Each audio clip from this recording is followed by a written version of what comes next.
Hello, everybody. So glad that you are here. Thanks for being here live and in person. And if you're joining us online, we're so glad that you are here today. This is a beautiful facility, isn't it? This room? Yes, I know, it's so pretty. It just doesn't hold our normal crowd, but we were glad to give up our space for all the little trunk-or-treaters down on the lower campus. But so we're just really, really glad that you are here.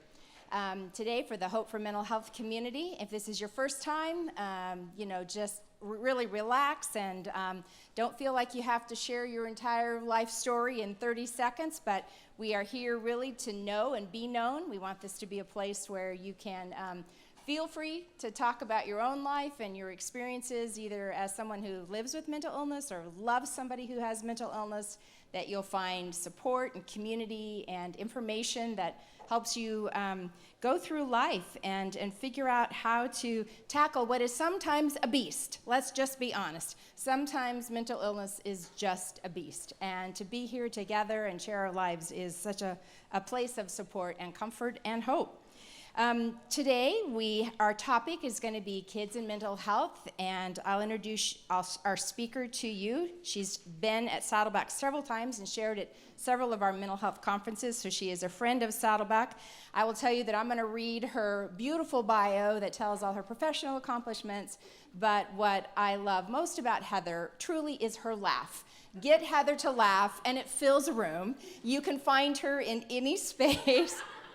You can find Heather in any space just because she laughs easily and she has such a hopeful perspective on life, and you're going to love her. So this is her professional bio. She is a licensed psychologist and chief psychologist, in fact, at CHOC Children's, as well as the section chief for pediatric psychology.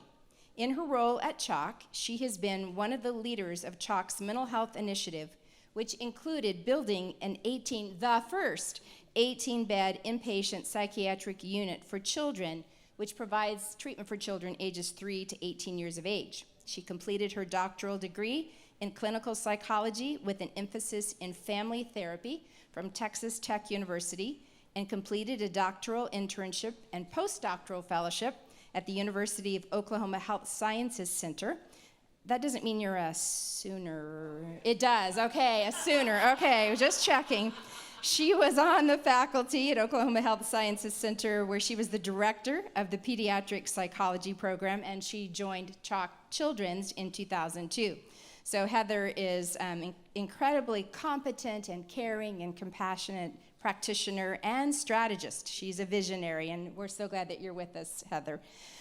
Today, as always, we have our prayer team, so if you need prayer at some point during our time together or afterwards, they are more than willing to talk with you, pray with you, listen to you. They have a green lanyard, and they are over by our resource area.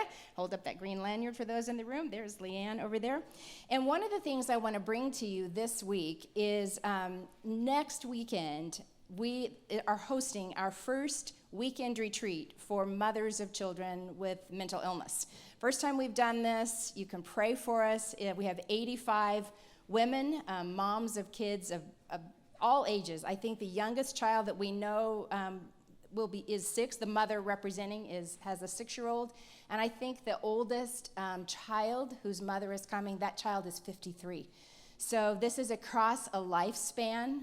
Some of these moms coming are newly into the world of having a child with mental illness. Some of these moms have living with family members for decades, and many and most are probably weary moms needing just some replenishment, some life poured back into their pitcher, their cup, and so that's next weekend at the ranch.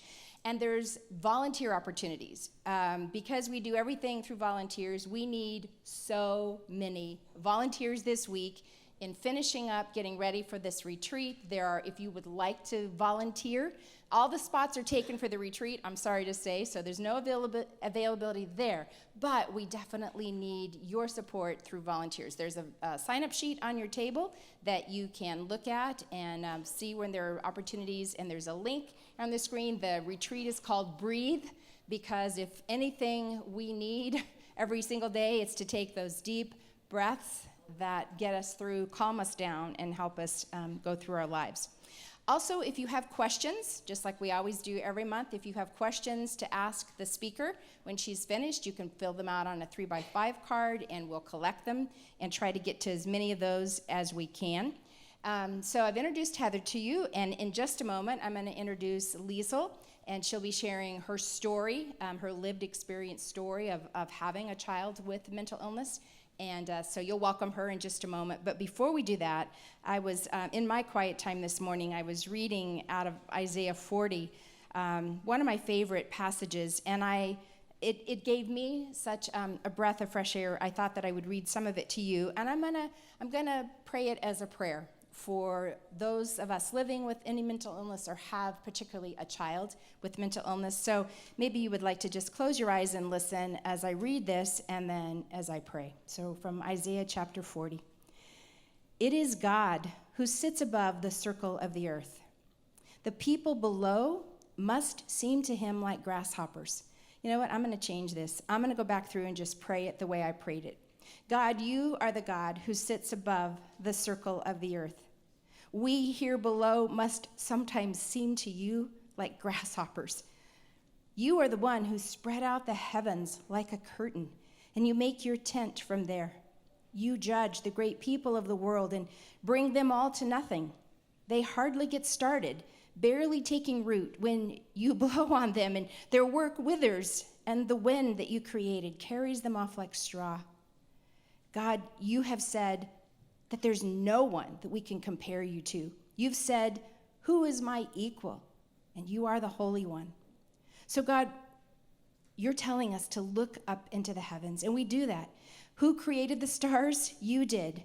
You bring them out one after another, calling each star by its name, and you count them to see that none are lost or have strayed away. You've said to Israel, your people, and to us, how can you say the Lord does not see your troubles? How can you say God refuses to hear your case? Have you never heard or understood? Don't you know that I, the Lord, I am the everlasting God. I am the creator of all the earth, and I will never grow faint or weary. No one can measure the depth of my understanding. I give power to those who are tired and worn out. I offer strength to the weak. Even youth and children will become exhausted, and young men will give up. But listen, those who wait on me, the Lord, will find new strength. They will fly high on wings like eagles. They will run and not grow weary. They will walk and not faint.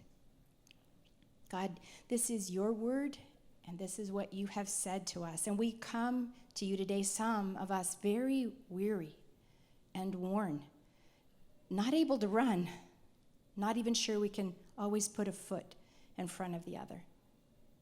But you tell us of your greatness, of your power, that you are the God who flung the stars into space, and that you check to make sure that not one of them has gone away or moved. And if you're that big, God, you are with us. And you have said that you are the one who will give us strength when we feel like we can't keep going. That you are the one that will help us put one foot in front of the other. And you are the God that will help us soar and run. We pray for our children. We pray for our children who are weak and worn themselves. We pray, God, that those same promises that we are asking for ourselves would be true for our children, our dearly loved children, that even as the youth grow weary, that you will be the one who comes underneath and gives them strength to walk and to run and not give up. We pray a blessing on the children that are represented in this room. In Jesus' name I pray. Amen. Would you welcome Liesl?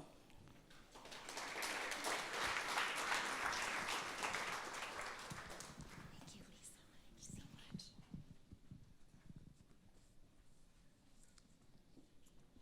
Good afternoon. Thank you so much for having me, Kay. This is such an honor to be asked to do this, and I'm thankful to be here with all of you other parents who are walking this journey.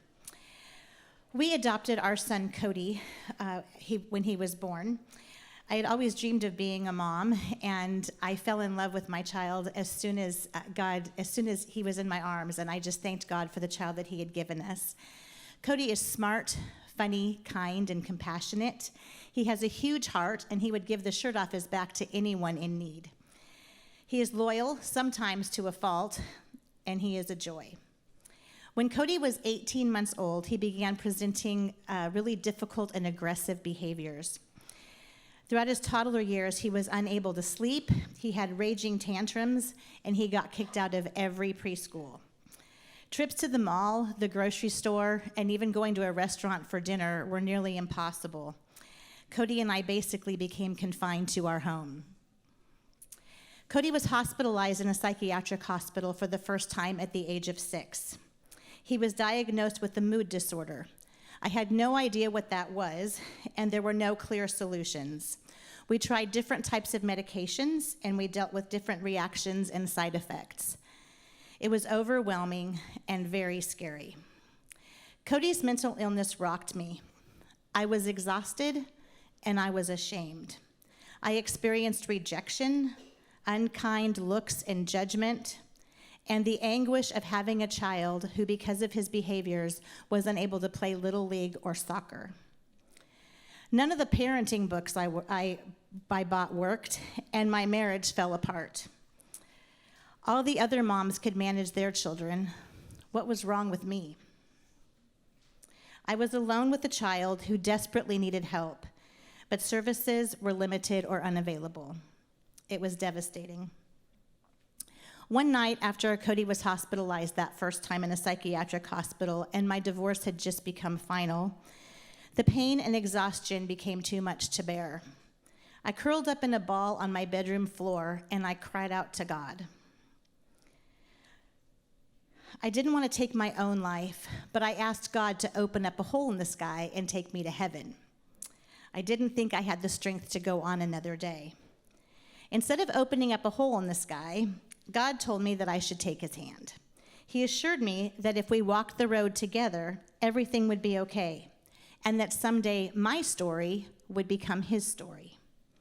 Together we would help Cody, and we would help others. I immediately felt a sense of peace, the peace that passeth understanding. I took Jesus' hand, and I got up off the floor. From that point on, I began to walk in confidence instead of shame. I was able to embrace Cody's mental illness and my role as his mom. I developed a voice of advocacy for Cody and for others. God walked with me and gave me courage. He assured me that although my family and my story didn't look like most, I was just on a different path. It was okay. I worked with the schools and professionals to get Cody the help that he needed. I learned to celebrate the small victories, and I found joy in the midst of the pain. Cody was ultimately diagnosed with bipolar disorder, and he spent most of his life in and out of residential treatment centers and psychiatric hospitals. Our road has not been easy. After Cody's graduation, he's had almost 4 years of good health. He graduated from high school, which was a miracle. He went to a trade school. He held down a job for almost 2 years, and he even served as a table leader for Saddleback's Hope for Mental Health gathering right here at Saddleback Church. He accepted Jesus at Saddleback Church, and he was baptized at Saddleback South Bay. Today, Cody is almost 22 years old, and his life is messy. But we know that bipolar disorder is a lifelong illness, and I am embracing the mess. There will always be ups and downs, but God is never changing. God has used my journey of parenting a child with mental illness to teach me to rely on him.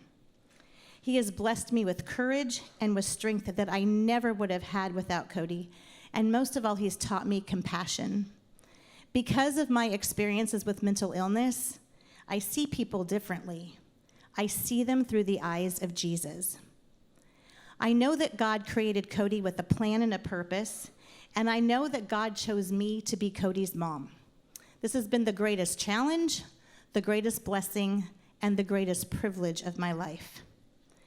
Parenting a child with mental illness is no small feat. It is a daunting responsibility.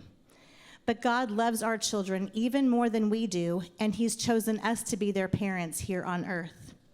With God, all things are possible, and with God, there is always hope. Thank you.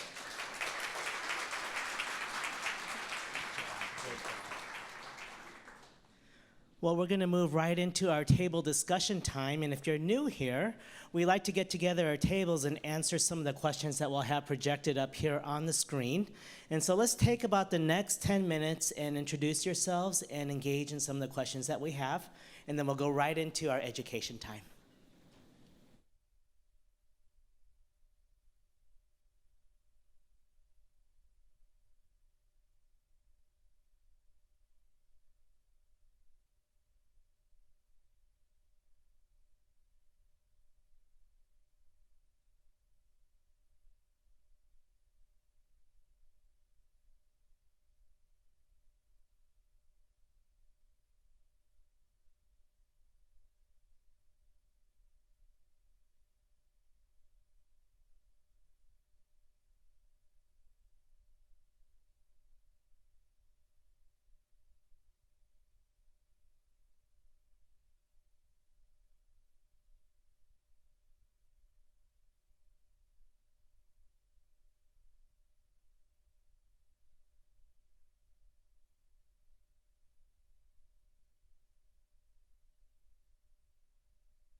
All right, everybody, I hope you're enjoying just that little bit of getting acquainted and catching up with yourselves. I would like to have you with me welcome Dr. Heather Husty.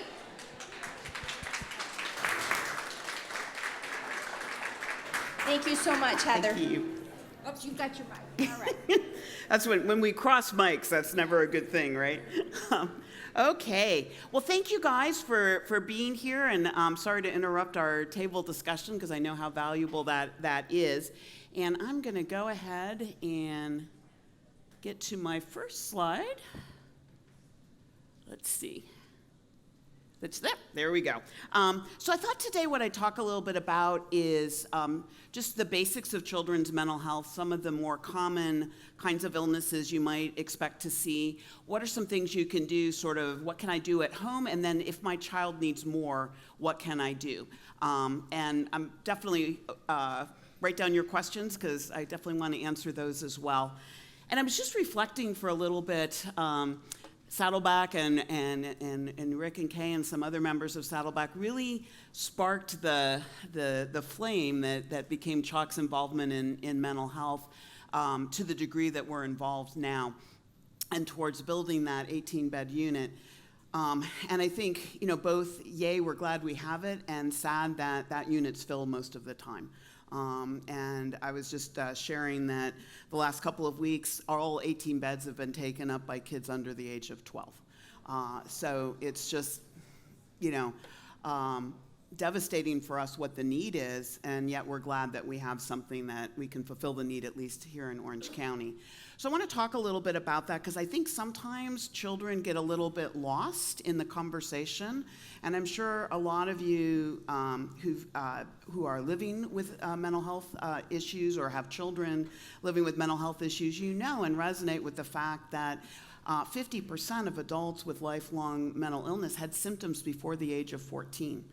But because a lot of times we don't understand that children can have mental health problems, we don't get a diagnosis until much later. And any chronic illness, any illness that goes on for years and years without any treatment, it's not as easy to treat, right? So part of the goal is, can we have people realize and identify that children can have mental health problems, and can we treat early? Because there is a lot of hope. I know there's a lot of fear, but there's a lot of hope to be had as well. So I wanted to talk first about, because a lot of times people will say to me, well, why does a children's hospital get involved in mental health? And we have a lot of children's hospitals around the country who are like, yeah, that's not us.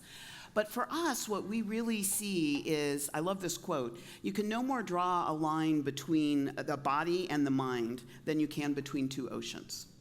Right? And what I'll say to people a lot of times when they're like, why is a psychologist coming and seeing me when my child has a medical illness, is, now what is it in your body that controls everything that you do? And people go, the mind? And it's like, it's all interconnected, right? And as medicine, we've been maybe a little slow on the uptake sometimes to recognize everything fits together, right? And so if you're not having good mental health, you're not having good health. And so as we like to say at CHOC, it's health is health. Everything together is what makes excellent health for children. So the other thing, and I think I'm probably preaching to the choir here, so to speak, but I do like to go over the basic statistics, because a lot of times people are very surprised to find that 1 in 5 children actually has a diagnosable mental health disorder during their childhood, during some point of their childhood. And we've done a lot of work going around and talking with legislators, people on our Board of Supervisors up in Sacramento, in Washington, and we've come across a number of people who are like, oh, wait, what, children can have a mental health disorder? They just don't even think it's possible. And I think sometimes we think about childhood as being very carefree and, what do kids have to worry about? And why would they have mental health issues? But those of you who've walked the pathway and know that children can struggle, that it can be incredibly difficult, and to add on top of it that people are going, what are you talking about? It's a child. It just makes the path that much harder, right? And that much more difficult. So 1 in 5 children does have a diagnosable mental health disorder.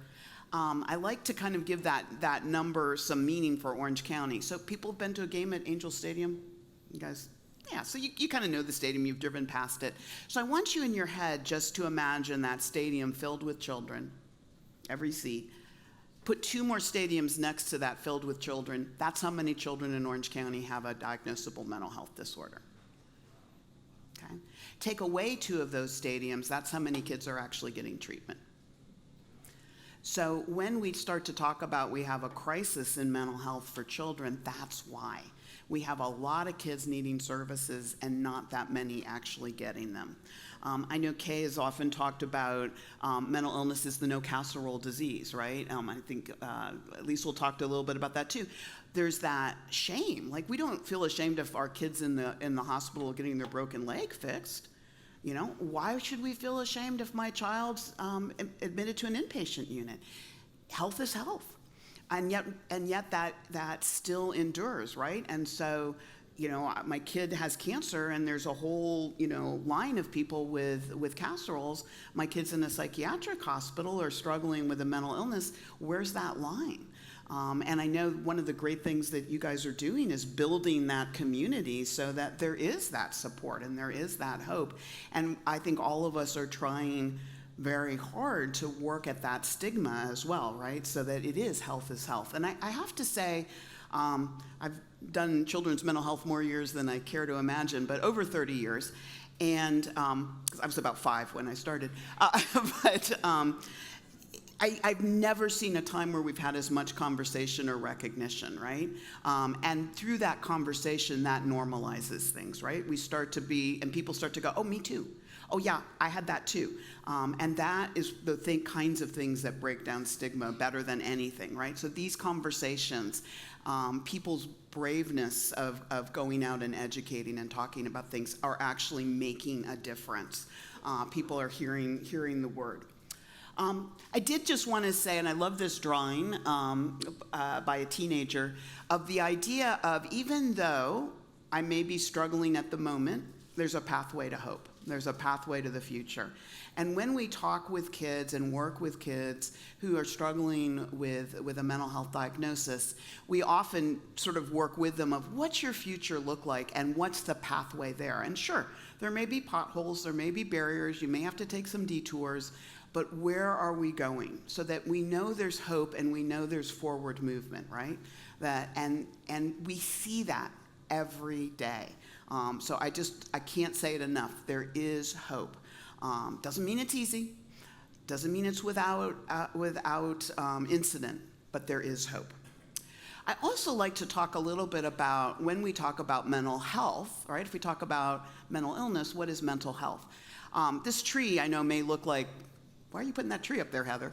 But this tree is a very important tree to those of us who lived in Oklahoma. So I was in Oklahoma City when the bombing happened. This tree was directly across the street from the Murrah building in the parking lot. And when the bomb blew up, all the cars in the parking lot exploded and caught on fire. And that tree burned. The leaves all fell off. It looked dead. And we all thought it was dead. And we're like, we're going to have to pull out the tree, destroy the parking lot. And as a little time went by, leaves started to come out. And that tree blossomed and regenerated, if you will. And it's an important tree. We call it the survivor tree. It's part of the museum now that's dedicated to the Oklahoma City bombing. But I look at that as a key sort of reminder of what is mental health. It's resilience. It's the ability to have all your leaves knocked off, to have terrible things happen to you, to struggle with something and come back, right? None of us get through life without some barrier being thrown at us. Maybe it's a chronic illness. Maybe, it's the loss of someone important. It's a mental health diagnosis. But we all have something, right? And it's that ability to have those roots and have that support to come back, to have that faith and to have that hope. So I always look to that tree as sort of my model for what am I working for here and what are we going towards, right? Because we're not going towards never any tears and never any struggles, because that may be a diagnosis in and of itself, right? It's that you have to go through and deal with issues. So why do we say that there are problems, and I think this room that when we don't treat mental health disorders, there can be some devastating effects, particularly for our kids. So what we see is an increase in homelessness. One of the things when we go to legislators now and we say, hey, when you're putting a lot of money towards homelessness, could you think about some of the root causes? And one of those might be untreated children's mental health issues. So could we put a little money towards that? Because those two can go together. We know that academic failure can go together, right? You can't reach your full potential if I don't have treatment for an illness I have. It would be the same if I had untreated diabetes or untreated asthma. I don't do as well if I'm not functioning well. There's an increased medical utilization. Adults with severe mental illness die 20 years earlier than adults without a severe mental illness. And a lot of that is because I'm not getting care. I'm not accessing the physical health system. We also find an increase in drug and alcohol use. So as we worry about the opioid crisis and we worry about drug use, it can be a factor that drives it because people are self-medicating. I have many teens who'll come to me and say, I know I'm not supposed to smoke pot, but it's the only thing that helps my anxiety, right? I'm not going to give it up because I can't deal with my anxiety. You have an increase also in jails and incarceration. The largest mental health facility in the United States is the LA County jail system. That's terrible. That's not a place designed to treat people with mental health problems. We should be doing something different. And in Orange County, they are. The sheriff's office just was at a panel with them yesterday and talking about new facilities they're building and new ways that they're trying to manage things, which is great. And then we talk about unemployment. So one of the things I'm really passionate about is let's identify kids early, get treatment early, because there's lots of hope to prevent these negative outcomes, right? And how do we sort of manage as a group to know, like, oh, okay, here's what's going on with kids, and how do I access treatment? Okay, so today, there's a lot of different childhood disorders. I am going to talk about some of the most common ones. So anxiety, and actually there's an interesting survey the Pew Report did recently where they asked teenagers across the country, what's the number one issue you think are facing your peers and yourself today? And they had things like, homelessness, the environment, taxes, violence, all of those things. Number one was anxiety. That kids are feeling like they're living with crushing anxiety these days, and they don't know what to do with it. So it's just something to keep in mind. Mood disorders, so depression, bipolar disorder, attention deficit with hyperactivity disorder, and eating disorders. So those are some of the main things that we tend to see. So one of the things, because with kids, so many times the symptoms that they experience look like a lot of other things with kids. So sometimes it's hard to know, like, say, an adolescent. Is that like adolescence, or is that like something I should worry about? Or younger kids sometimes. It's like, is that just like they're tired and having a bad day, or it's something I should worry about? So when I talk about when do you worry, and there's some handouts that you guys have that talk about this, is we think about, is it persistent? So does it occur more often than not over a period of time? And we usually talk about at least 2 weeks in a row, right? So if I'm just seeing it once or twice and then it seems to, go by the wayside, okay, I'm probably not going to worry too much about that. If consistently my child is having outbursts every day, multiple times a day, if my child's coming home from school crying almost every day over a period of a couple of weeks, then I'm going to start to worry and start to think about, maybe we should look a little closer. Is it pervasive? So does it occur in more than one area of life? So does it occur at home? Does it occur at church? Does it occur in school? Does it occur with different relatives? So again, is it sort of across the board, or do I need to look at an environment and kind of figure out what's happening in that environment? Is it a change from their normal behavior? So do I see a difference? One of the first things when I work with parents I ask about is, have you seen anything different going on in their appetite, in their sleep, in their amount of social activity, in their doing things that they find fun and enjoyable? And if you say yes, I'm going to ask, did something change? And I'm going to ask when you first saw that change happening, because then I'm going to start to worry a little bit if you get those kinds of changes. And then, does it cause problems in daily living? So by definition, you can't have a mental health disorder if there isn't in some way an impact on your daily living skills, right? So are they struggling in school? Are they struggling at home? Are they losing friendships? Things like that. So we want to look at those factors together when we think about going on to a mental health provider versus what are some things maybe I can do in the home or that my school can do to help support my child. And so we'll talk about both of those a little bit later in the talk. I also want to talk a little bit about what should I look for in a provider, because there's a lot of people out there saying, I do mental health. And because I think we don't talk about mental health a lot, we sometimes don't know that full range of providers and what's good and what's not. So I'm going to just say, not that there aren't many wonderful people who aren't licensed, but all things being equal, if you pick someone who's licensed, you at least know that they've passed a national test and done a certain amount of supervised hours in order to get licensed. So all other things being equal, someone licensed or for physicians board certified, you might want to look at first. So are they licensed in California? So for psychiatrists, that's child and adolescent board certified. So that means they did 3 years of a residency in psychiatry, an additional 2 years specifically working with kids.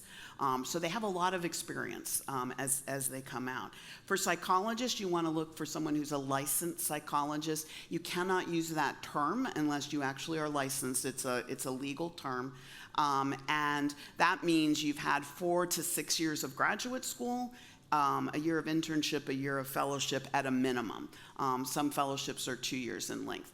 And then you pass a national examination. You had at least 3,000 in California, at least 3,000 hours of supervised practice. For social worker, you look for an LCSW. So that's the 2 years master's training plus an additional 2 to 4 years of supervised practice and a national test. Likewise, similarly for the licensed marriage and family therapist. The other thing that I can't emphasize enough is ask if they've had experience dealing with kids. Not, I'm comfortable dealing with kids. People say that a lot. Oh, yeah, I'm comfortable working down. But kids are different, right? And so what happens is kids have a very limited range of ways that they can show their behavior, right? So a kid who's having a meltdown, what does that mean, right? You could be having a meltdown because it's a bad day. You could be having a meltdown because you have an oppositional defiant disorder. You could be having a meltdown because you have ADHD. You could be having a meltdown because you have bipolar disorder. You could be having a meltdown because you're anxious. You could be having a meltdown because you have autism. I mean, all of those things could be that meltdown. And if you go to an adult provider, they're going to be like, well, I'm looking in my diagnostic manual, and gosh, it seems like you fit this diagnosis. Whereas if you go to someone who works with kids, you can kind of know how to start to tease those behaviors apart. Because no kid sits down and goes, you know, I had this trauma, and I'm having some problems with my parents, and, you know, I'm just like not, they don't do that, right? So you want to be with someone who knows how to do that. I always say to parents when I start working with kids, you know, what's going to happen is you're going to ask when your kid leaves my office, what did you do? And I'm going to tell you, they're going to say, we play games. And you're going to say, why am I paying so much money to take you to someone who's going to play games with you? And the reason is because kids don't sit down and just, you know, lay on the couch and have me talk to them. But by playing games, that's how kids learn, right? So I'm going to learn about how do you interact socially? What's your frustration tolerance? That's where, how many of you guys have your best talks with kids in the car? Yeah, right? I would be a great therapist if I could just drive in a car all the time in my office, right? Because you have those great conversations because I'm not just like laser focused at you, right? It just sort of comes out organically. So that's what we try and sort of recapitulate, if you will, when we're working with kids. And then you also want to be sure that the same treatments that we use for adults don't necessarily work for kids. There's a different way to do it because kids don't understand in quite the same way. So for example, One of the things you do for obsessive compulsive disorder is you set up a sort of hierarchy of things that are most difficult for you to approach, right? And then we kind of help kids work up the hierarchy. So for adults, you can go, what's the hardest thing? That's 100 points. What's 100 points? What's 0 points? Kids look at you and go, what? But when you say to kids things like, okay, what Barbie princess do you like the best? And they'll be like, oh my gosh, that's, Cinderella. Okay, great, Cinderella's 0. Who's the villain you hate the most?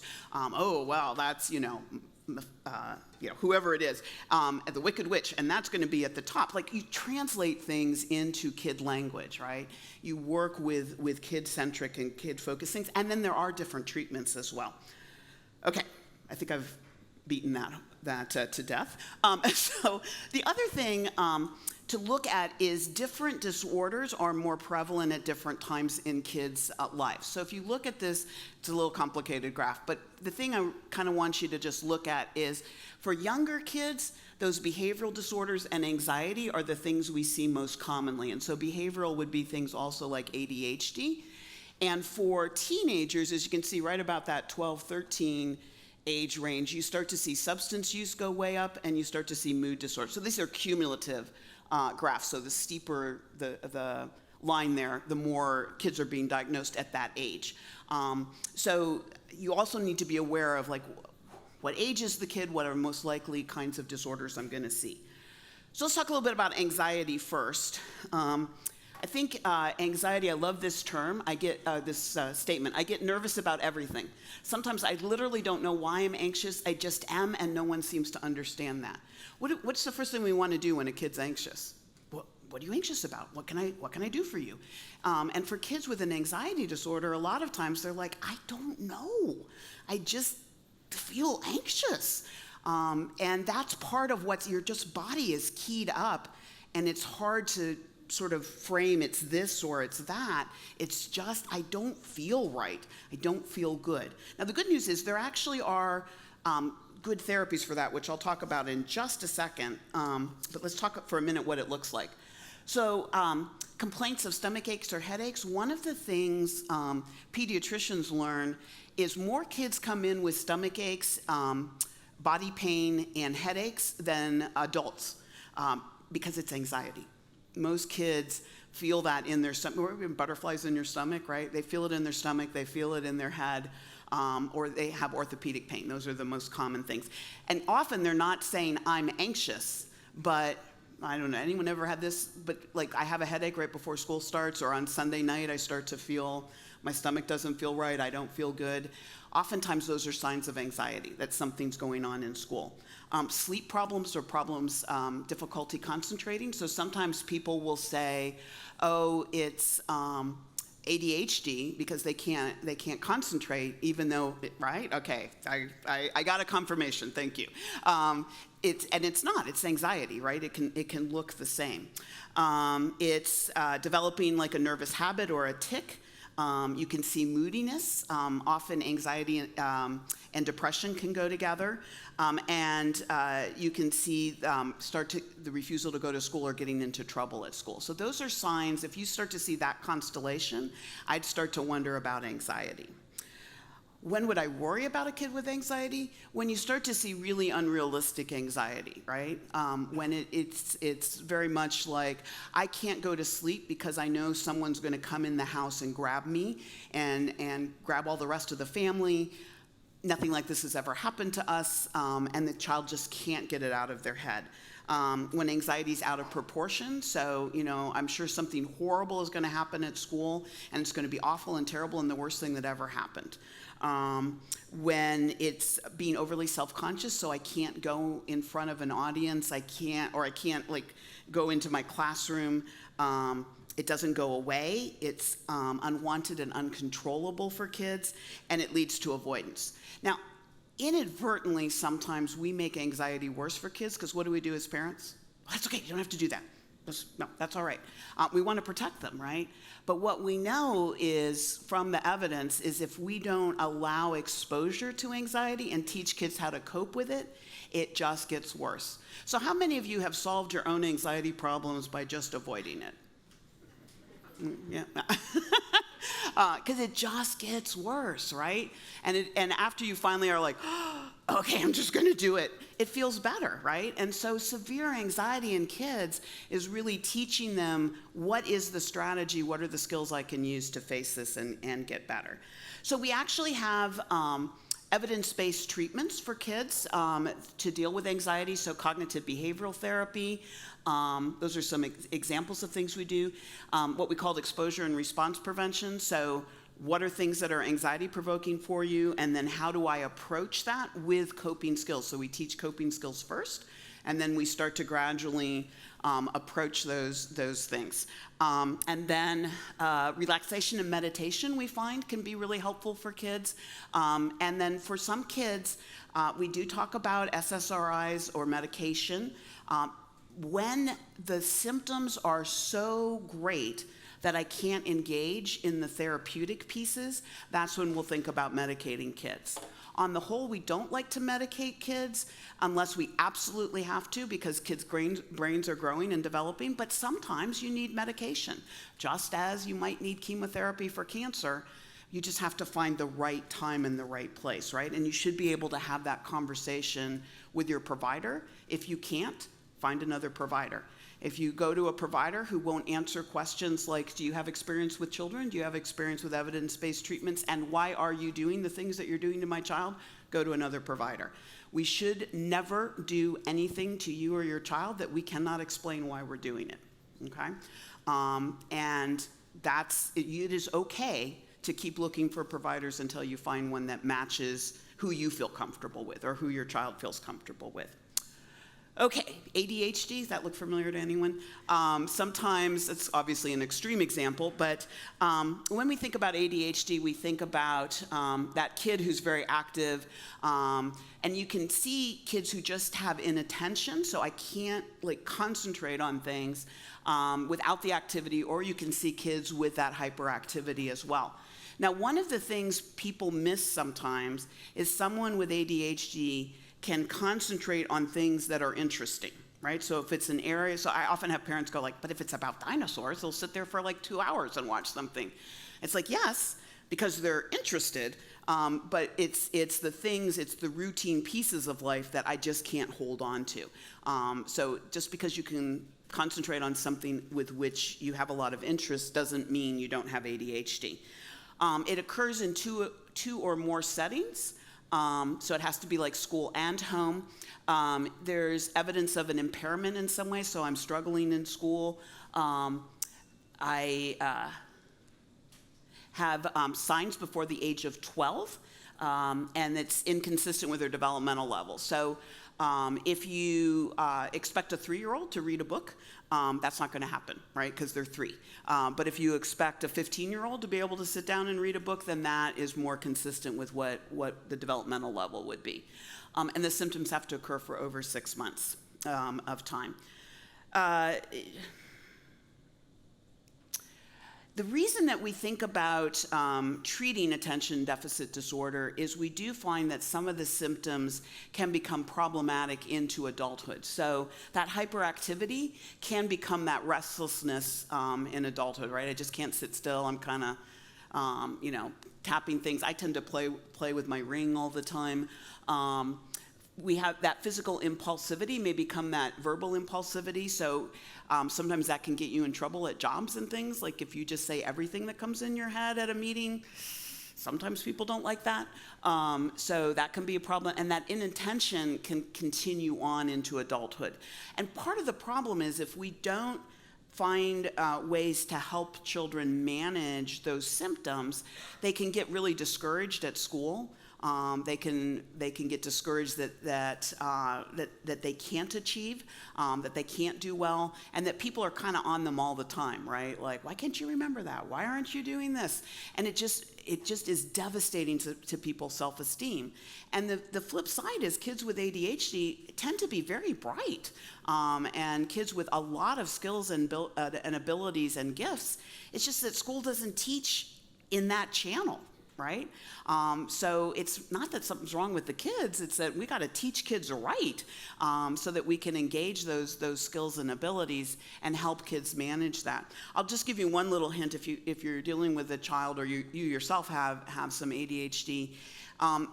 Multiple step commands are like almost impossible for kids with ADHD to do, which we all give, right? Hey, get in the house. When you get in there, grab the snack, go upstairs, drop off your books, get out your homework, come on back down to the kitchen. And then parents are like, why didn't you come back to the kitchen to start your homework? And the kid's like, I grabbed my snack. And that's a kid with ADHD. They can't remember the next step. So doing things like, hey, here's a chart. Here's exactly, right? Here's exactly the steps that you need to do, so that you start building in cues, right? And you start helping kids remember things. So when, for a kid with ADHD, we'd want to refer for mental health treatment if they're doing dangerous or self-injurious things. Sometimes kids with ADHD forget to think through that might be dangerous. So we might need to be working there. Impairment in school, social, or family functioning.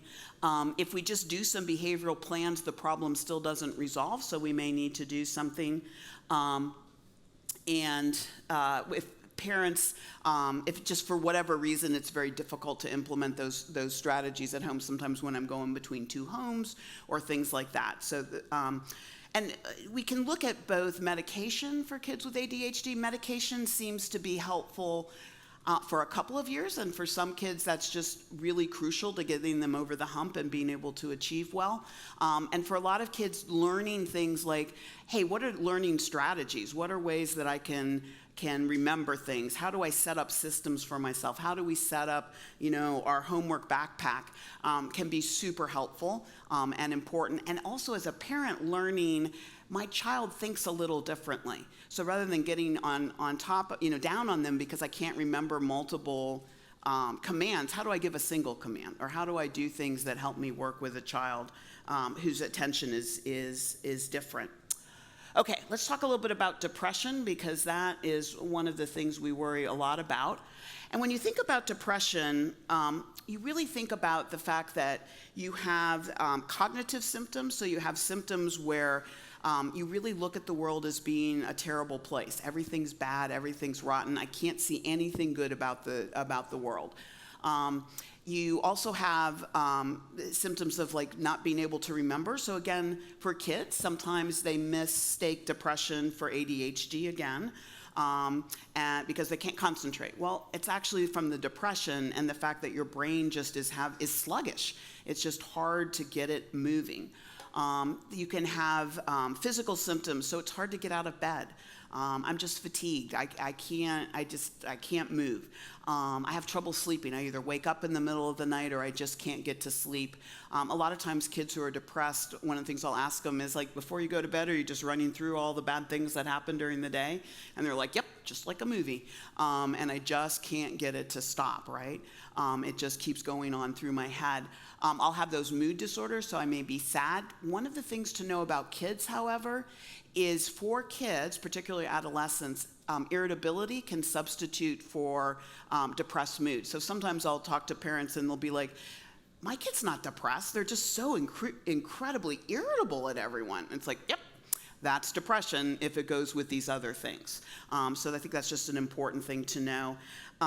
You find changes in appetite as well. You can have aches and pains, and you just find kids sort of going, nothing interests me. There's nothing good. I can't succeed. I have that negative self-view. And untreated, depression can go to a very bad place, as we know. We do know now, and one of the reasons we're so passionate about discussing this, is suicide's now the second leading cause of death for kids 10 to 14, as well as 15 to 19. Now, part of that is we're a lot better about treating other things that we worry about, like cancer and heart disease and things like that amongst kids. But if you add up cancer, heart disease, congenital anomalies, that's still less deaths per year than suicide. And that's true in Orange County as well as nationally.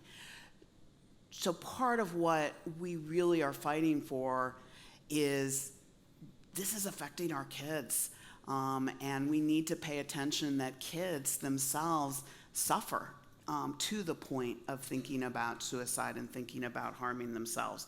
And that's not counting all the kids who end up in our emergency department who've made an attempt or are having ideas.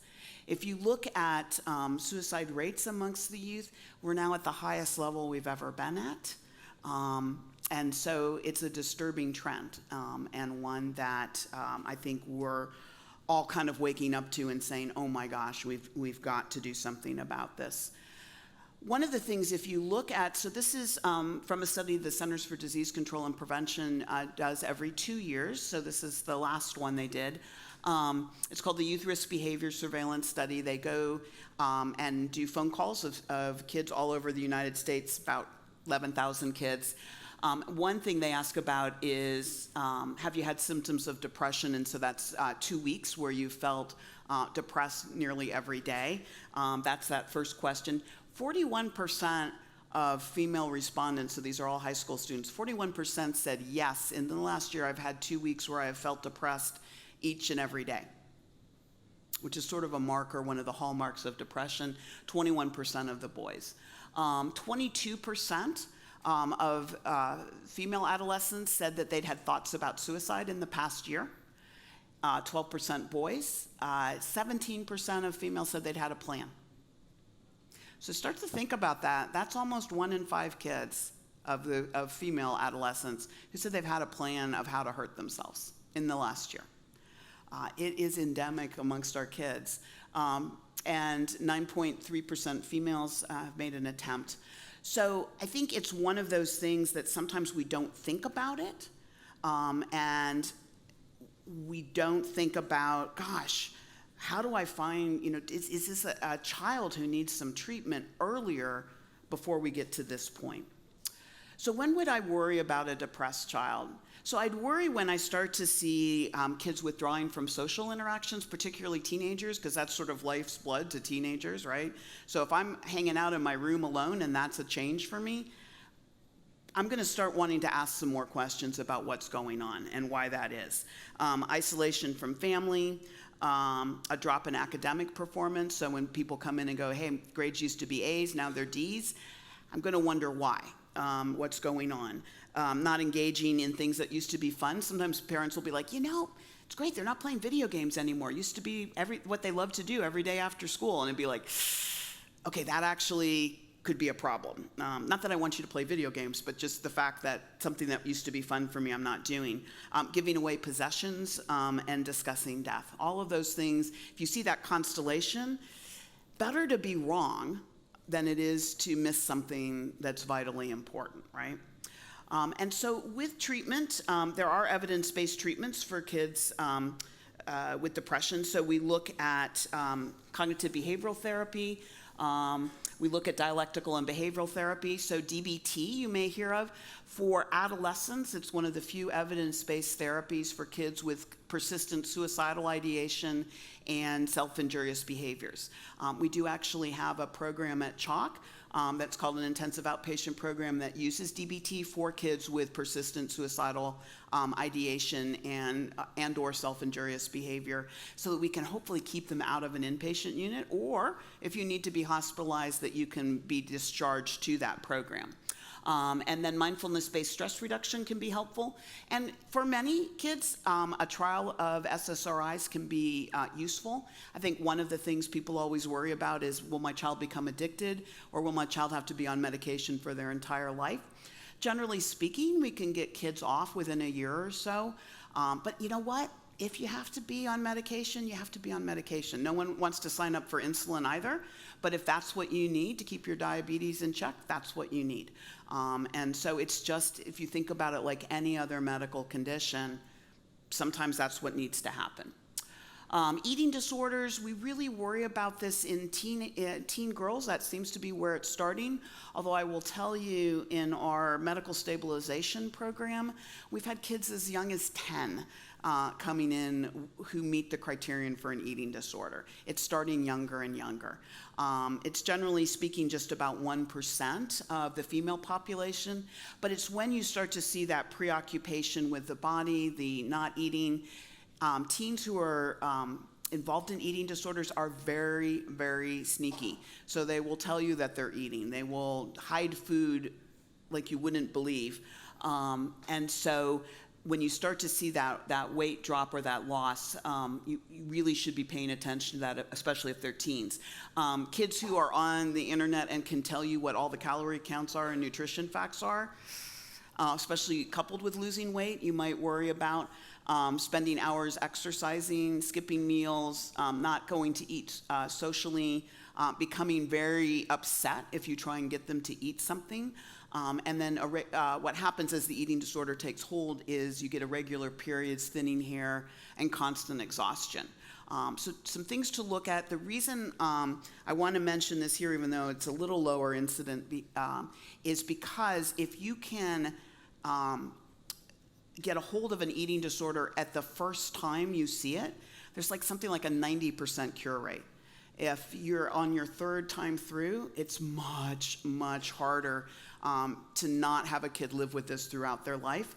And eating disorders have the largest mortality rate of any psychiatric disorder.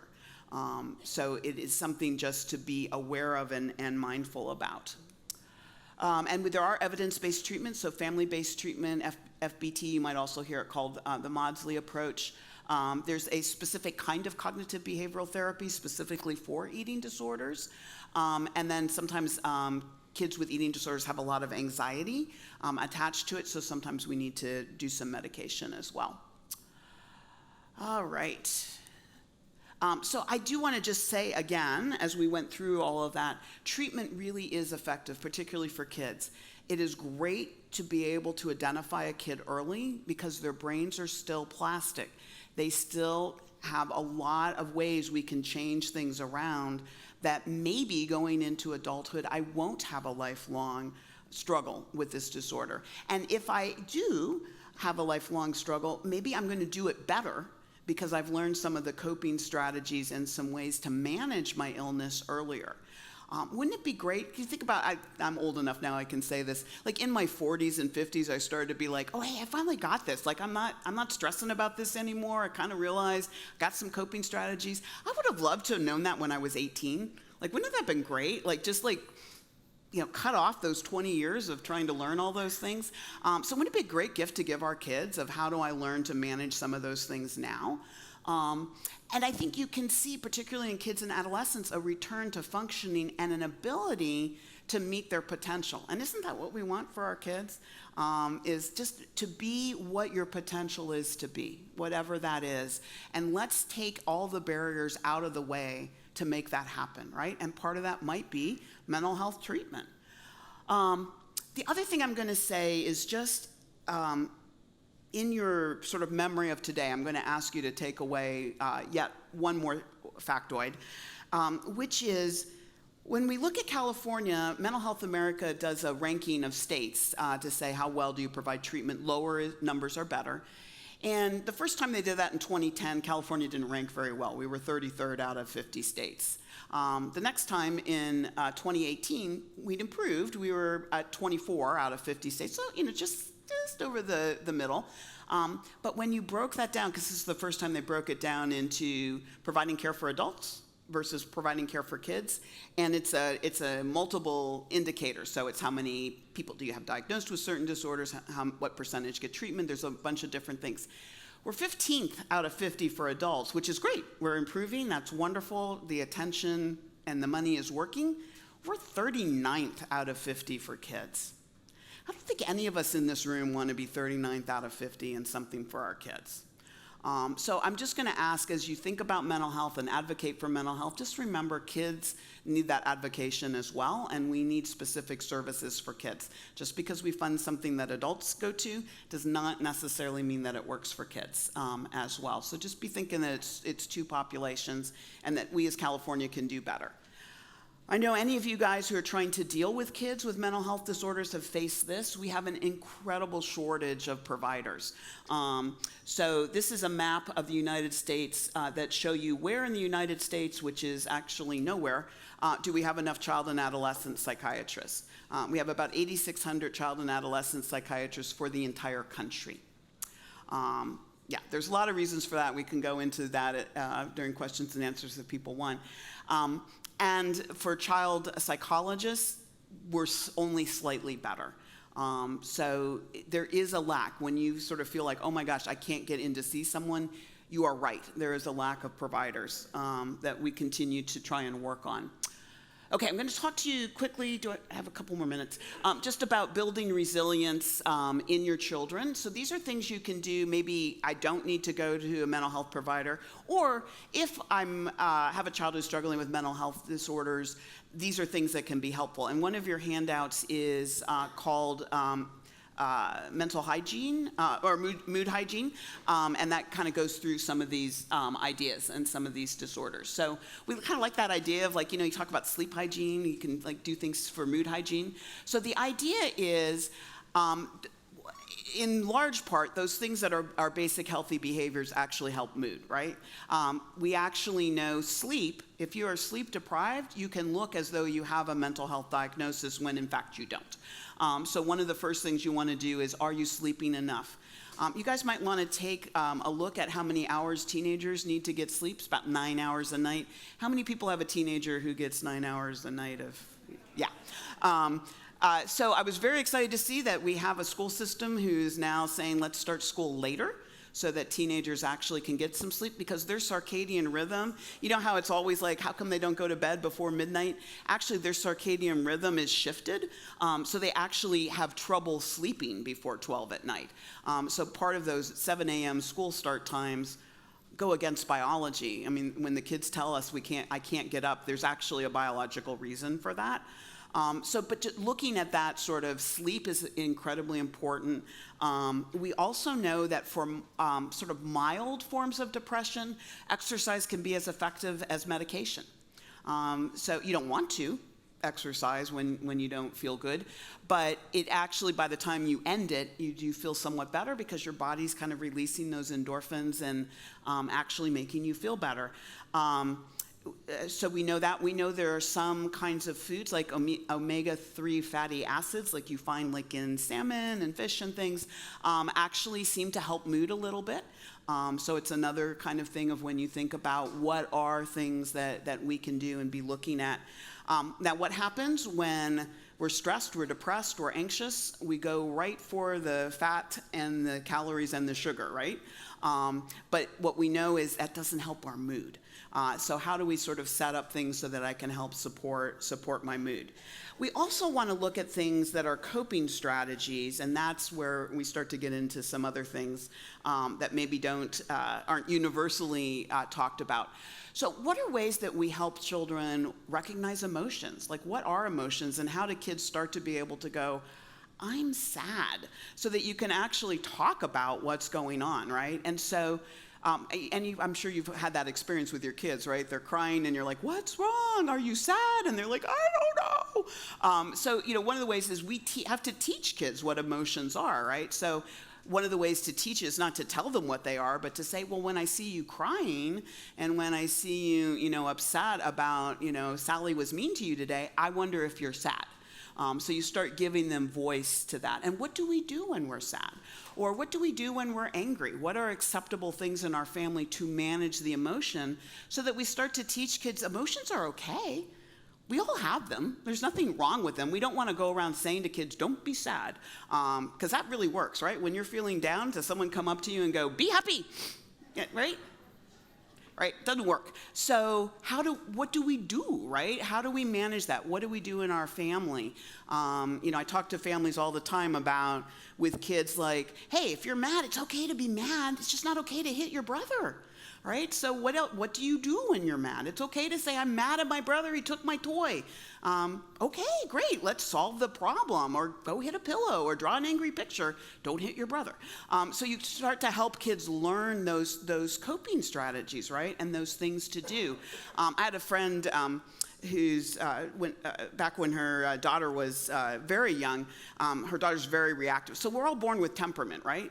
So you see some kids who are like, hey, I'm like the mayor of the world. Hi, how are you? Good to see you. And you see other kids who are like, don't look at me. And that's temperament, right? We're born with that. And so we have to sort of manage our own temperament, right? And learn how to manage it. So her child was very sensitive and would get upset easily. So she taught her starting at like 1.5 years, which child psychologist, was like, that's not gonna work, to say, calm your body. And at first it was very hard, but darned if by 2.5, when she would say, calm your body, her daughter would go, and she could do it. Like it would stop, I was like, all right, I'm making notes on that. So, those kinds of things we can teach kids really earlier than we might think we could. And those are resilience tools, right? Those are ways to learn how to manage those things that life is throwing at us. So you can see there's a list of things. We talk about social media as well. There's a lot of talk about the social media causing some of the increase in depression and anxiety we're seeing. We see depression and anxiety in teens going up in about the same curve as when kids got smartphones. But it's a tool like any other tool, ultimately, right? Because for some kids who are in rural communities who maybe feel different than other kids, that can be life-saving, of I can reach out and find there's a community like me. On the other hand, if I'm on it to the exclusion of developing relationships, if I'm on it as a tool to bully other people, or I get bullied myself, then it's not a helpful tool. So I think we have to have that recognition of, instead of saying, don't be on this app, don't this many hours, I think we need to look at outcome, right? If my child's functioning well, okay, probably the amount of screen time they're having is okay. And that means they go to sleep on time, their grades are good, they're outside and getting some exercise, like they're following that mood hygiene. And if they're doing all that, okay, probably okay. If they're not, I'm gonna start looking at screen time and trying to understand what's going on with that, if that makes sense. And then obviously drug and alcohol use, it just does away with your frontal cortex so you don't make good decisions. It makes you feel better on the short term, but then you start to do stupid things, and it makes you impulsive. And when you talk about teenagers who are already impulsive, not helpful. So really early talking to kids about why is it that in our family drugs and alcohol are not a good coping strategy, and give that lesson to kids early. So one of the things we know is coping skills can undo the problems that stress causes. So really, I'm just gonna say again, teaching kids those coping strategies can be life-saving. And we talked about, the other thing I'm gonna talk about is targeted positive feedback. So when we're dealing with a child who's struggling, how many times you've had a kid who's struggling, they're quiet for a little bit, drawing in a book. How many people just go, oh, thank heavens, I'm just gonna go over here and get something done? Yeah? How many people go up to that kid and go, I love how you are coloring in that coloring book. You are doing such a great job. We don't do that. All right, good job. Most people do not. But how else do kids know what you want them to do, right?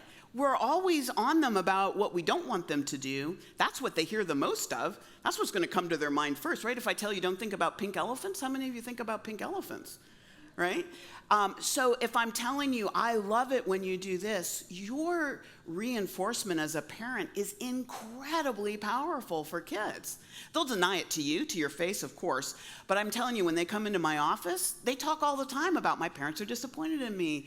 How do I have my parents, be engaged with me, all of these things. You're incredibly important.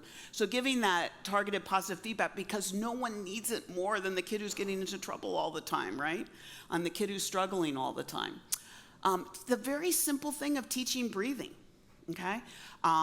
we all breathe, of course, but we tend to breathe when we're stressed up here in the top part of our chest, which actually just activates all the stress hormones in our body, right? If you breathe from the stomach, think about it being like a singer. So if you put your hand here and your hand here, when you breathe, this hand should move, not this hand. Try that for a minute. Just take a nice deep breath and out. Does that feel different when you fill your whole lungs?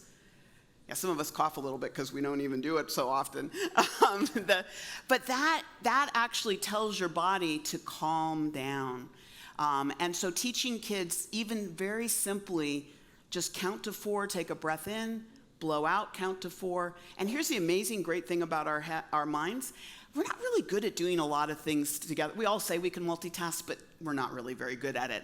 So if I'm counting and focusing on breathing, I'm probably not focusing on my anxious thoughts, right? It calms me down, and then I can think a little more clearly. So it's a great tip to teach kids. When you're teaching little kids, one of the things I like to do is have them lay down, put a stuffed animal on their tummy, and just say, make the animal go up and down. So you can do things like that just to teach even really, really young kids about breathing. Relaxation is amazing, guided imagery, those kinds of things. You can find apps in the App Store. There's free videos on YouTube. But amazingly, 7 minutes of just, it's amazing. You wake up like, oh my gosh, it's like I had a little mini vacation, because you just clear your brain out by focusing on other things. Mindfulness, likewise. All right, I'll just talk really quick. There is a continuum of care when we talk about mental health. So from outpatient therapy all the way to our emergency department, there are levels of care for kids based on how severe they are. Now, do all of our levels of care in Orange County communicate well to each other? No. So I'm sure anyone who's been in this situation where I'm trying to find services, we don't talk well together. And we're trying to work on that and change that so that this is my dream, is you enter anywhere in the system, you get a treatment plan, and it goes with you everywhere else in the system, and we don't keep changing your diagnoses and your medication. Yeah. I'm hoping before I retire, but I don't know. But that's my dream, right? It should be collaborative, where we're picking up the phone and talking to each other. And great thing, the meeting I was at yesterday, someone from another psychiatric hospital came up to me and said, hey, can our social workers talk together when we get a kid from your hospital into our hospital so that we know what the treatment plan was? And it was like, hallelujah, of course we can. So those things are starting to happen. We need to communicate with each other, but we do have a variety of services in Orange County that we can access. I do want to say just a little thing about inpatient. I think sometimes when you hear CHOC has an inpatient unit, people sort of, if you haven't had a lot of experience in the psychiatric world, it's like, oh, great. If my kid's having any problems, I'll just go up to the ED and you'll put me in the inpatient unit.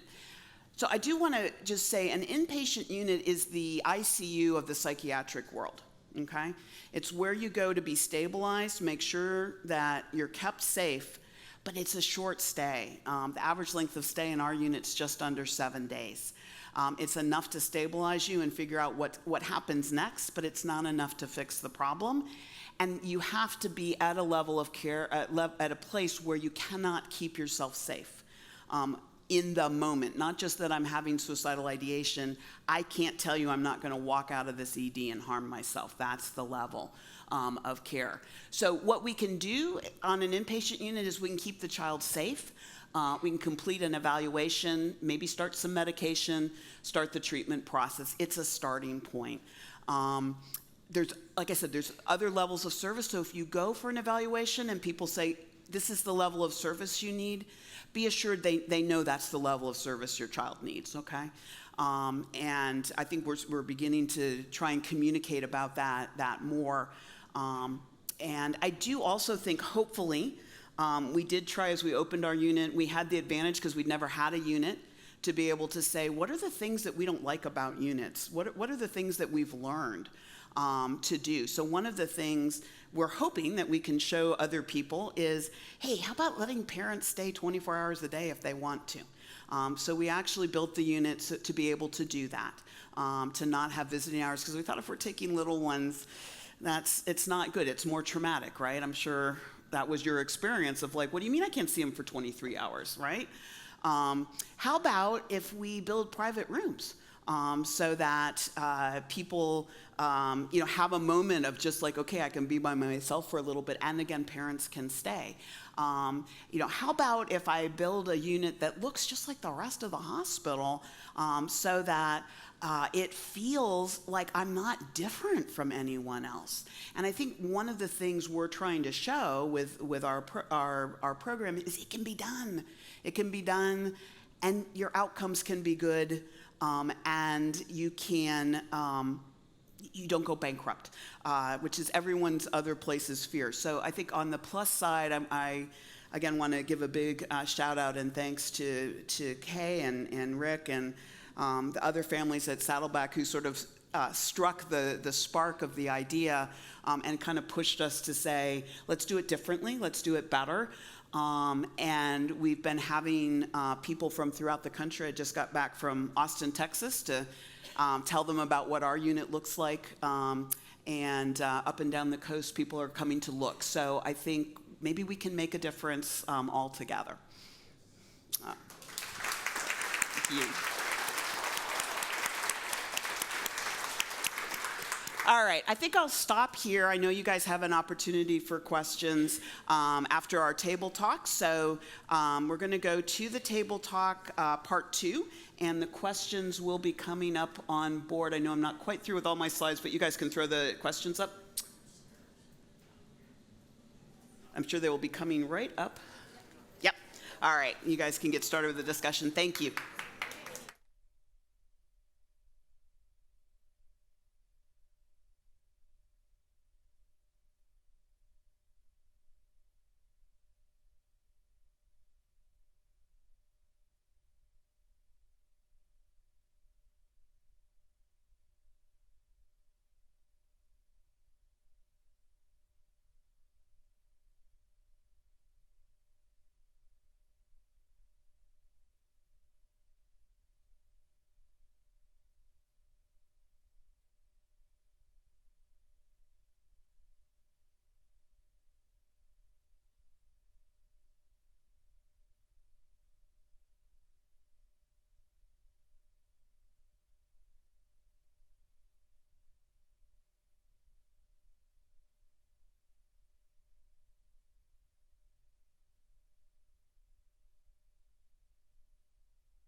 just slip right on off, you'll know. But I took the one that turned, so hopefully. That's the one, the slippery material. That's good. Okay, everybody, we're going to go ahead with our Q&A because there are tons of questions that have come in. So if you wouldn't mind taking your seats, and we will ask Dr. Husty some of your questions. I love that you're having great conversations. All right, so Dr. Husty, I wrote down on my thing just to ask you to briefly just explain what is evidence-based treatment. You mentioned that several times. Yeah, no, that's great. Thank you. We all have our own little language, don't we, in each thing. So evidence-based treatments mean it's a treatment that we've done research on to actually show that it works. So it's sort of like going through FDA trials for drugs. And so it means that there's somewhere something that shows us that it actually works. That's good. Yeah. So let me ask you a question, and then David, maybe you can ask one after this. By the way, this is Pastor David Mondani. For those of you who don't know him, he's our pastor of mental health here at Saddleback. All right, so you also showed a graphic. I've got to be careful with this chair, or I'm going to be doing this the whole time.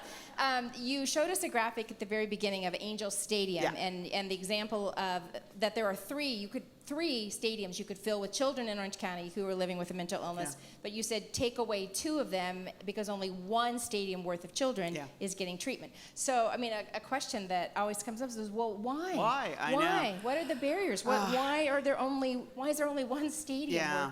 So, I think it's obviously any problem that we don't solve is multifactorial, right? It's complicated. But I think there's a couple of factors. One, I do think there's the lack of recognition that kids have mental health illness. So I think you'll go places and people will go, well, they'll grow out of it. Well, parent them differently. Well, all the things that you hear. So I think one is that. I think one is, so people don't go into the field or whatever, or insurance companies go, oh, we don't need that many people paneled. I have to say that there is sort of a fantasy, if you will, that there's parity between mental health and medical health. Parity. So parity being that when you get whatever insurance pays for or does for someone with a medical illness, they have to do the same for someone with a mental health diagnosis. And there's some level of that, but what happens is insurance companies actually do this thing where you guys may have noticed if you've ever tried to get mental health services, there's a separate number to call, right? It's a separate place that processes mental health claims. And I don't want to put motives on anyone. I'm sure everyone's trying to do the very best they can. But what ends up happening is it muddies the water as to how people aren't being treated the same when they have a mental health illness as when they have what is considered a medical or physical health reason. So I think one of the things that I know Congressman Katie Porter's working on and some other people is, hey, let's not have that anymore. Let's throw that all together, because the fact is mental health treatments are paid at a much lower rate. And what's ended up happening is because insurance companies don't pay very much for mental health treatment, you have a lot of therapists in the community who are like, well, I don't take insurance. And then I charge a rate that most families can't afford to pay. And so you really end up in sort of do I go on Medi-Cal in order to get treatment for my kid? What do I do? And I think if we don't sort of advocate, so I'll say 2 things, and we're on Facebook, aren't we? I'm still going to say it. So Go for it. 2 things you guys can do is if you run into that with commercial insurance, your company, whoever provides you the commercial insurance, pays for that. That's a benefit. They are a very powerful person to go back to the insurers and go, I'm not happy with what you're giving me. So if you go and complain to your HR office and say, I want different benefits, this is not working for me, that can be very powerful. It can also be very powerful to talk to the insurance commission in California.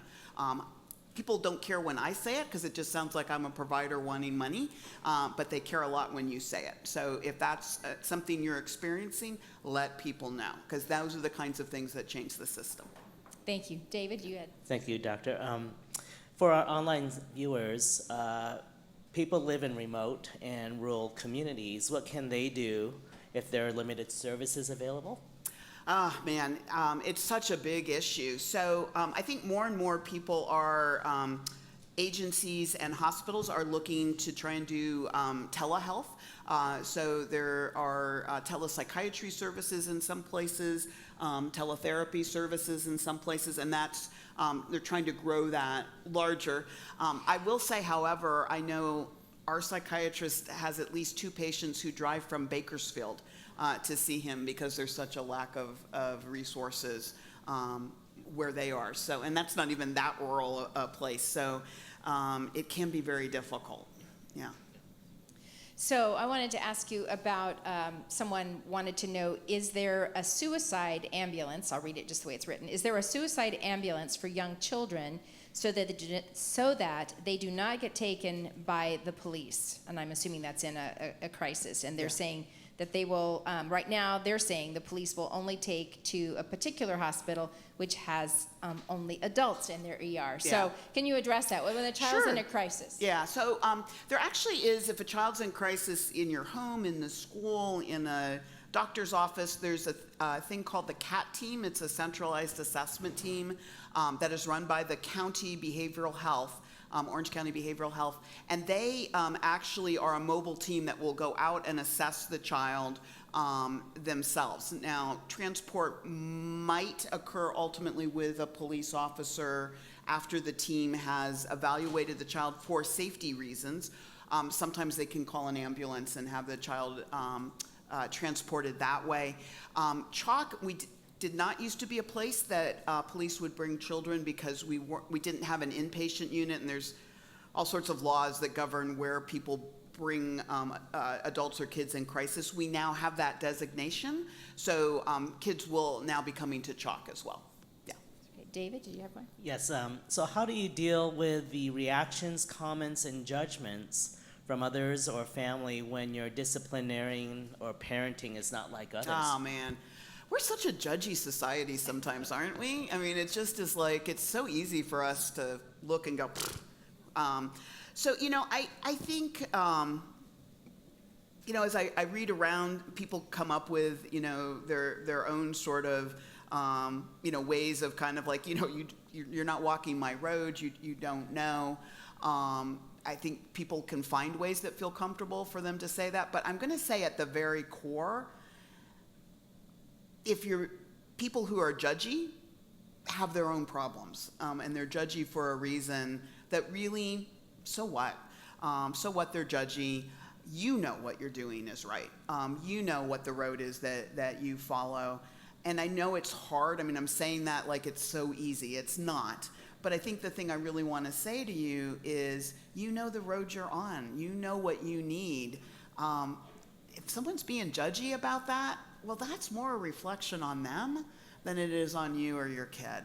And to find however it is in you that you can sort of sit with that and feel okay with that, I think is super important. And it teaches your child something too, right? Of like, you know, they don't know anything. Yeah. There's a lot of discrimination. You know, I mean, as a mother who had a child who was really diagnosed, could have diagnosed at 7, but could have been diagnosed sooner, was, you know, if they are having a meltdown in Target, and it's hard to live with the eyes of other people on you, because you know it. It's not even like you assume that people are judging you. They just do, and they look at you and they roll their eyes, and every once in a while they make a comment, like as they walk by. They save it until they get close to you, and then they kind of go, you know, and you're like, come on, you know, and you just, it's one thing to say, yeah, you shouldn't let it get to you, and that's true. I mean, that's true. On the other hand, we are mean to each other, and we should have such compassion for parents raising. I mean, I raised a child with Yeah. serious mental illness. And I still, sometimes if I see a kid, kicking and screaming on the ground in a store,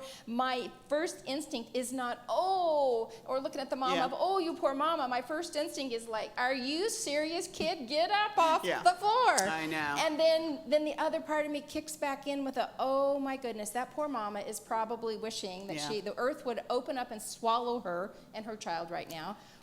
Or I wonder what's going on with Yeah. that kid. I wonder what he or she is struggling with. So And when you think about what you have control over, because can't control judgy people, but I've tried to go to just like, oh, hard day, to just at least try and give some support Yeah. of like, hey, I get it, it's tough. Yeah. Yeah. And then if people need something, they can Right. go from there. yeah, But at least that response Yeah. is not saying rolling your eyes Right, or like, and going like, what "Come an on." idiot Yeah. you are as a Yeah. parent, but at least some Yeah. compassion. Well, that kind of Yeah. leads me to another question that's a really, I think, kind of hard to answer, but I really don't want to let you go without asking you. And it is, you're at Chalk where many children come with cancer or heart disease, or they have a birth defect, or they have some life-threatening illness, Yeah. medical illness. And the sad reality is that not all of those children survive their illness. And when we're talking about, serious mental illness, the sad reality is not every child is going to survive their Yeah. mental illness. Yeah. And or it's an illness that is going to be chronic. Maybe Yeah. they don't die from their, but it's chronic. I mean, Yeah. like I talked about that retreat that we're having next weekend, and a mom who's coming has a child who's 53. That Yeah. means the mom's in her 70s. That means for decades she has walked that Yeah. road. And Yeah. as a parent, what do you tell parents when you have, that this Yeah. may or may not recede? Yeah. This may be something they live with. It's so much bundled into that question, but thank you for asking it. I think, there's such a range of things. I think a chronic illness of any kind, be it mental health or physical, is a different journey, right? And that you're going to have different points on the journey where you need help and you need support and you need to just be like, parenting in and of itself is hard enough, let alone laying other things on top of it.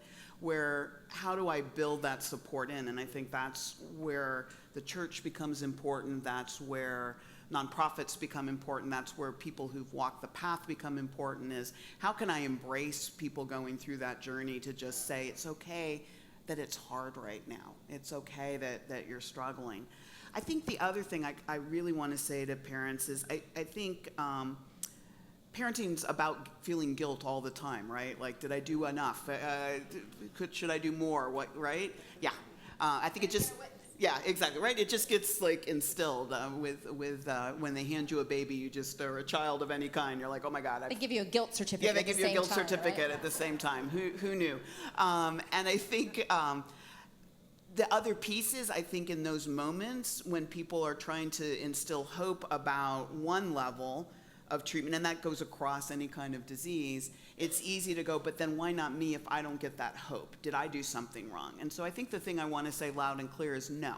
Please know that you didn't do anything wrong, that you're doing the best you can. Everyone's doing the best they can, and that we just don't know enough yet. And there's going to become a day where we're going to be able to go like, oh, the reason that didn't work for you was because of this. And that's tragic that you didn't know it at the time, but now we do know it. And so I just want you guys to hold on to that too, that it's, again, I'm saying so many things that sound so easy and they're so hard, but with help and support to allow yourself to put down that guilt, right? That if I'm doing it lifelong, we don't know why. And, when people say to me all the time when I was dealing with kids with cancer, like, why did my kid get cancer? We don't know. I wish I could tell you. I don't know. And we're still trying to figure it out.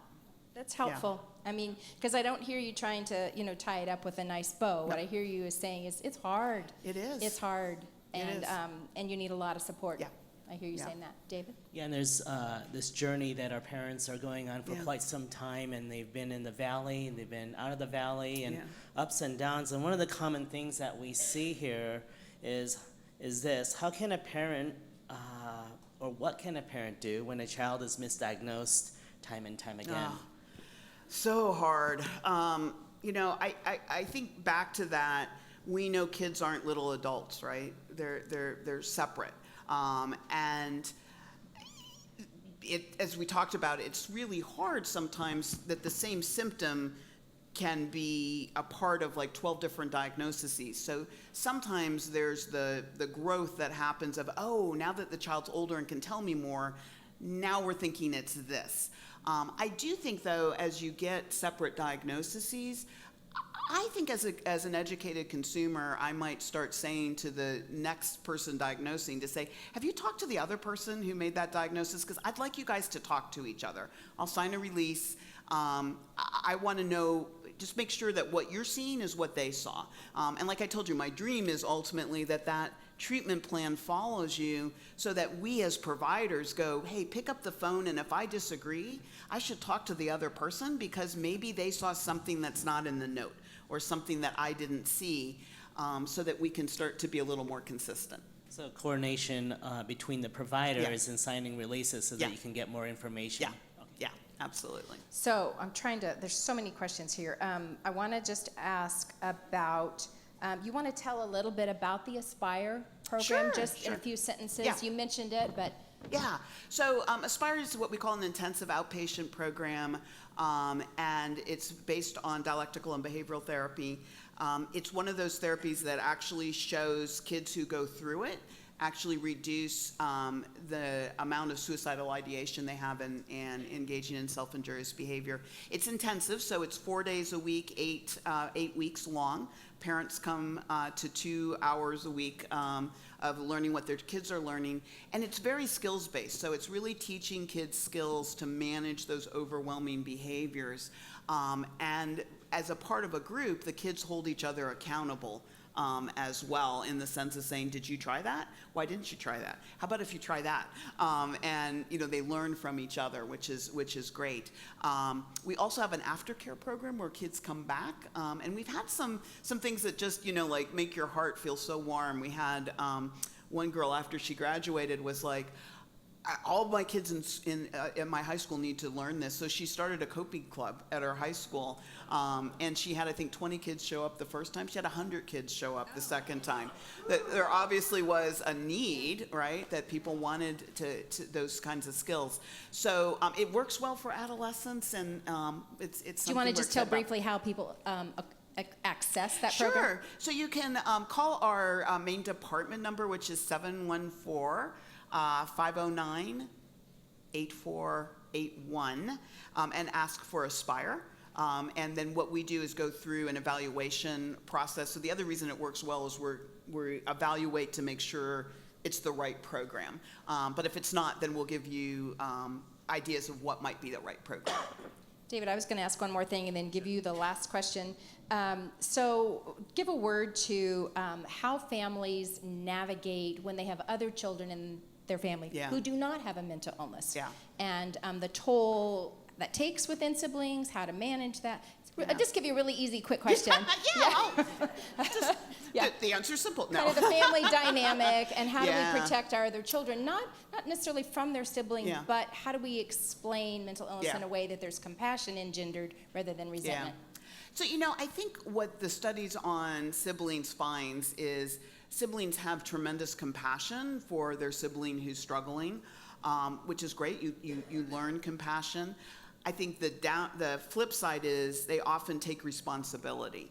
So I think part as a parent, right, each kid has a different need, right? So one size never fits all for all kids. And so being mindful of, are there ways that I can help say to a child, that's not your fault when that happens, or you're not responsible for that, that's okay. That's a grown-up problem, not a kid problem, I think can be helpful. And I think just, kids don't need a lot to feel really valued. And one of the things we've learned, one evidence-based treatment is called parent-child interaction training. One of the things we've learned is actually 10 minutes a day of sort of individual time can be miraculous for kids. So I know sometimes it doesn't feel like there are even 10 minutes to carve out, but I'm going to say even 15 minutes twice a week where I'm going to sit with that other sibling and this is our time. We're going to grab an ice cream cone. You get to pick what we watch, whatever it is. If the child knows it's coming, it doesn't take that much time. And it can be miraculous in what it can do. So I've add yeah. That's awesome. Yeah. So last question, is there hope for my child? And what would that look like practically?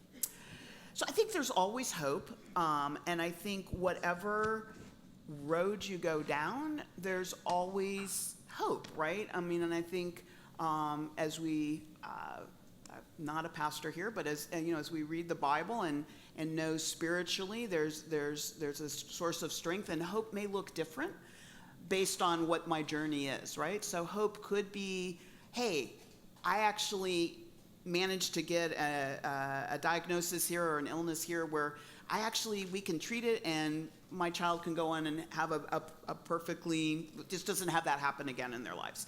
And that's great hope. There can be hope that my child, I was reading somewhere, it's like, hey, we should teach our kids to be kind and compassionate and wonderful kids. And we sometimes have kids who suffer with a mental illness, as Liesl said. I have the kindest kid who's so compassionate and so wonderful. That's a success. That's wonderful. So I think part of it is finding what is my hope. Where am I on the journey? And that hope may look different given what journey I'm on, but it's always there. And so I think and it can be different for different people, but I think just looking for that for yourself, and I think, Kay, you've educated me about that, and just talking about hope can be so many different things. And so I think it's always there. Please give Dr. Husty a big hand.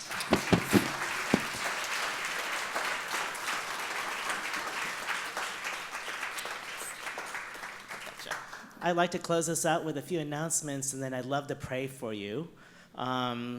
If you have on your table, if you've seen it, there are printouts of Dr. Husty's resources, and also if you want printouts, it's over at the resource table in the back.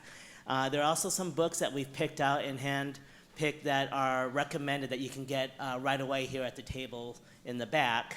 We also have a Breathe Retreat volunteer sign-up. Just again, a quick reminder to please fill out the sign-up sheet if you're interested.